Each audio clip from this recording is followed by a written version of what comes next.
Tilak वर्माच्या मूर्खपणामुळे हारली team India आणि झाला वैभव सूर्यवंशीचा मोठा अपमान.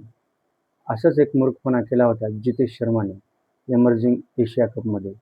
त्यावेळेसही सुपर ओव्हरमध्ये वैभव सूर्यवंशीला पाठवायच्या ऐवजी स्वतः तोंडवरी करून आला होता आणि मॅच फिनिश करतो म्हणला होता. टीम इंडियाच फिनिश होणार होती, पण थोडक्यात वाचली. यावेळेसही तसाच मूर्खपणा तिलक वर्माने केला आहे. यावेळेस त्यानं वैभव सूर्यवंशीला सुपर ओव्हरमध्ये पाठवला खरा, पण त्याला स्ट्राईक दिलेली नाहीये. सुपर ओव्हर होता, जिंकायला 17 रन काढायचे होते. साहजिक आहे, स्ट्राईक कोणीही वैभव सूर्यवंशीला दिलं असतं, कारण त्याच्यासारखा मॅच विनर दुसऱ्या जगात तर कोणी नाहीये. पण यांनी स्ट्राईक कोणाला दिली? सूर्यांश शेळगेला. आणि नॉन स्ट्राईकला कोण? वैभव. वैभवला म्हणला तुम्ही फक्त पळायला राहा. म्हणजे एवढा मोठा मॅच विनर असून तुम्ही त्याची किंमत करत नाहीये. पहिल्या 3 बॉलमध्ये त्या शेळगेने काढला किती? फक्त 3 रन. तिथेच मॅच खरी हारली. पुढच्या 3 बॉलला वैभव वर गेला आणि त्याने 3 बॉलमध्ये फक्त 6 रनच काढले आणि मॅच हारली. जर सुरुवातीपासून स्ट्राईकला वैभव सूर्यवंशी असता, 6 बॉल जर त्याने खेळला असता, 6 बॉलपैकी 3 बॉल तो इझी कनेक्ट केला असता. आणि 3 छक्के मारणे किंवा 3 बाउंड्री मारणे त्याच्यासाठी काहीच अवघड नाही, कारण प्रत्येक बॉलला तो सिंगल डबल पाहत नाही, तो बाउंड्रीमध्ये कन्वर्ट करायला पाहत असतो. असला मॅच विनर असताना तुम्ही त्याची किंमत करत नाही. हा झाला पहिला मूर्खपणा. याच्या अगोदरचा एक मूर्खपणा पाहिला का तुम्ही? ज्यावेळेस मॅच टाय झाली, अंपायरने म्हणला की बाबा आता सुपर ओव्हर खेळू नका, कारण पुरेसा प्रकाश नाहीये. तुम्ही एक एक पॉईंट घ्या आणि शांत बसा. त्यानं मोठेपणा, नाही नाही आम्हाला सुपर ओव्हर खेळायचं. सुपर ओव्हर दिला कुणाला? हर्षदला. ठीक आहे बाबा, त्याने गेल्या वेळेस म्हणजे अगोदर एक ओव्हर चांगला केला होता त्यानं, पण यावेळेस पहिले 3 बॉल चांगले केले आणि पुढचे 3 बॉल बकवास. नो बॉल बी टाकला गेला, बाउंड्र्या गेल्या आणि 17 रन काढले. स्ट्राईकला कोण यायचं काम होतं बरं? निर्णय तर कोण घेतला होता सुपर ओव्हरचा? तुम्ही. मग स्वतः तुम्ही यायचं ना बॅटिंगला, करून दाखवायचं ना की बाबा माझा निर्णय योग्य आहे. तर ते सोडून द्या.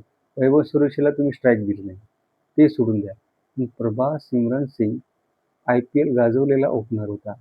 IPL गाजवलेला वैभव सूर्यवंशी होता. ह्या दोघांना तुम्ही पाठवायचे ना. वैभव सूर्यवंशीला तुम्हाला स्ट्राईक द्यायची नव्हती, प्रभास सिमरन सिंगला पाठवायचं होतं. ते 3 पैकी 2 तर बॉल कनेक्ट केला असता, पण तुम्ही त्यालाही दिलेलं नाही. म्हणजे अतिशहाणपणा तुम्ही केलात आणि मॅच हरवून बसलात. कोणामुळं? फक्त तुमच्यामुळे मॅच. इंडिया एचा हारचा जिम्मेदार फक्त तिलक वर्मा आहे, कारण हातातली मॅच घातला होता. त्यांना सुपर ओव्हर खेळायची गरज नव्हती. सुपर ओव्हर खेळली असती तर वैभव सूर्यवंशीला स्ट्राईक द्यायचं काम होतं. तेवढा मोठा मॅच विनर असताना तुम्ही त्याची किंमत केली नाही. त्याला नॉन स्ट्रायकरला पाठवला. 3 बॉलमध्ये काय करणार होता हो? प्रत्येक बॉलला त्याला बाउंड्री द्यायची होती, हे करायची होती. ते शक्य नाही ना प्रत्येक बॉलला बाउंड्री. ठीक आहे, शक्यही झालं असतं, पण तुम्ही अगोदर 3 बॉल त्याला स्ट्राईक तर द्यायची काम होती ना. डायरेक्ट तुम्ही त्याला खाली नॉन स्ट्रायकरला पाठवलात. तिथे खरी मॅच हारली. आणि ह्याच्या अगोदरही पाहू शकतो तुम्ही की अंपायर्स देखील भारतीय टीमकडून जास्त नव्हते, श्रीलंकेकडून ती जास्त मदत करताना दिसले. कारण युवराज जेव्हा बॅटिंग करत होता तेव्हा पिचमधून पडल्यावर त्याला एकदा पेनल्टी दिली, त्यामुळं 5 रन प्लसमध्ये श्रीलंका राहिली. त्याच ओव्हरमध्ये दुसरी पेनल्टी दिली गेली, म्हणजे 10 रन ऑलरेडी त्यांचे वाढले गेले श्रीलंकेचे. ज्यावेळेस श्रीलंका मैदानात उतरली, बोर्डावर 10 रन अगोदरच लागले होते. असं कधी पाहिलंय का तुम्ही? पहिली वेळेस पाहिलं असेल की मॅच सुरू व्हायच्या अगोदरच श्रीलंकेच्या खात्यामध्ये 10 रन होते. एका ओव्हरमध्ये 2 पेनल्टी द्यायचं मी तर पहिली वेळेस पाहिले. तुम्ही कधी पाहिले का? पाहिलं असेल तर कमेंटमध्ये नक्की सांगा. आणि आणखी एक महत्त्वाची बाब म्हणजे टीम सिलेक्शन. या टीम सिलेक्शनमध्ये तुम्ही कधी पाहिले का हो? वन डे क्रिकेटमध्ये तुम्ही सगळे तिथून तिथून ऑलराऊंडर घेता. या टीममध्ये बॉलर दिसतच नाही आहेत. एक जर सोडलं तर सगळेच ऑलराऊंडर आहेत. कसे जिंकणार आहात तुम्ही? 340 रन अफगाणिस्तान विरुद्ध तुम्हाला डिफेंड करणं झालं नाही. अरे लिंबू टिंबू तुम्हाला हरवून जात आहेत. अफगाणिस्ताननं तुम्हाला इझी हरवलं. पहिली जेव्हा श्रीलंकेसोबत तुम्ही मॅच जिंकलात, तीही मॅच तुमच्या हातात नव्हती. तीही पूर्णपणे श्रीलंकेच्या हातात होती. तिथेही तुम्ही हरला असतात. जसं आज हरला तुम्ही श्रीलंकेसोबत, आज देखील श्रीलंकेच्या हातात होती पूर्णपणे मॅच.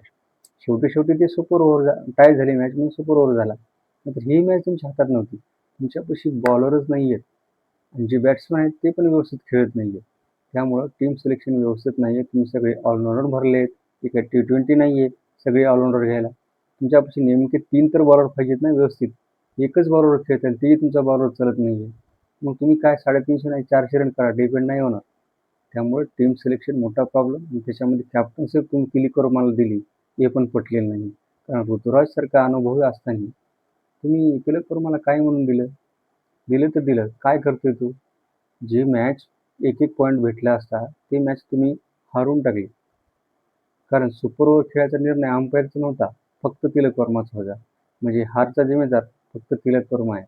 तुम्हाला काय वाटतं? नक्की कमेंटमध्ये सांगा. या हारचा जिम्मेदार तिलक वर्मा आहे का? आणि वैभवला पण तुम्ही ट्रोल करताय. कारण मॅच संपल्यानंतर ज्यावेळेस वैभव आणि शेटगे जात होते, पण छेडलं कोण? श्रीलंकेचंच फिल्म त्यांना छेडलं ना. त्यामुळे तो उत्तर द्यायला गेला, बाचाबाची झाली, धक्काबुक्की झाली. तो भाग वेगळा झाला.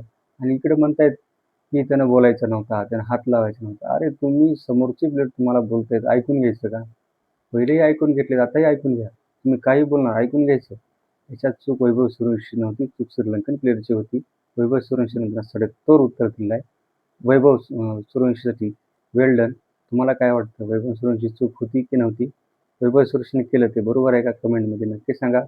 आणि ह्या हारचा जिम्मेदार तिलक वर्मा आहे का? नक्की कमेंटमध्ये